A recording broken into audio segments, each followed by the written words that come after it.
orang jahat. Yang dia lihat adalah malaikat-malaikat yang turun bermuka hitam. Muka hitam artinya kan marah, artinya muka hitam artinya dia benar-benar gak suka dengan keadaan yang terjadi, dan dia bawa kafan dari neraka dan baunya busuk.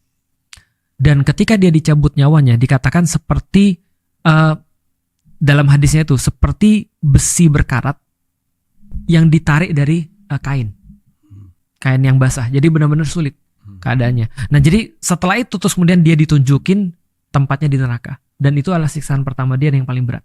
Dan setiap waktu ketika dia terus kemudian sudah di tanah, dia akan terus kemudian mengalami ya siksaan-siksaan yang sudah kita tahu itu, siksaan-siksaan alam kubur itu. Di titik ini Ustadz, saya khawatir banyak orang merasakan hal yang sama seperti yang saya rasakan. Apa tuh? Yaitu sedih. Karena dari deskripsinya, ayah saya meninggal seperti yang kedua. Alasannya?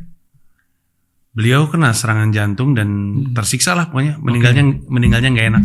Aku punya kabar gembira. Jadi gini ceritanya. Ada banyak orang yang sering agama itu adalah transaksional.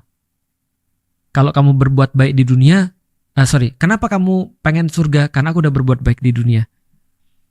Kenapa kamu boleh minta kepada Allah? Karena aku sudah ibadah gini-gini. Sebenarnya di satu titik transaksional ini menjadi tidak ada masalah, tapi menjadi masalah ketika itu jadi sebuah tujuan di dalam hidup.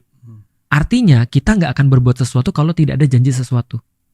Apa yang membuat transaksional ini jalan? Fisikal. Orang menjadikan fisikal sebagai tanda. Contoh misalnya kayak gini ya. Antum pernah ketemu dengan orang-orang yang ini nggak, ketika kita bilang, ini nih dompetku hilang, kayak kemarin nih misalnya, motorku hilang misalnya. Aku bilang motorku hilang, orang bilang, Ustadz kali pas beli nggak pakai bismillah. Gitu kan. Jadi seolah-olah harus ada transaksional yang terjadi di situ dan sesuatu bersifat fisik. Contoh ya, kalau misalnya ada orang tiba-tiba meninggal di hari Jumat lagi senyum, berarti dia pasti banyak pahala. Kalau ada orang sakit jantung terus kemudian merasa kesakitan atau kelelep itu lebih sakit daripada sakit jantung. Itu pasti dia kemudian meninggal karena dia banyak dosa. Apa kabar yang terjadi di Gaza? Meninggalnya aku yakin secara fisikal lebih parah daripada bapak, gitu kan ya. Tapi apakah kita bisa menjudge bahwasanya itu adalah mati su'ul khotimah? Jawabannya tidak.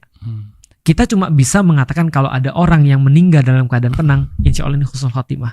Tapi kalau ada orang meninggal dalam keadaan sulit, kita bisa katakan bahwasanya alhamdulillah bisa jadi dia punya kesalahan-kesalahan ketika di dunia dan semuanya sudah dinolkan oleh Allah dengan kesakitan. Jadi semuanya jadi baik kan. Tapi yang sudah pasti adalah kita nggak tahu nih kita matinya seperti apa. Tapi yang jelas bekal itu harus ada dan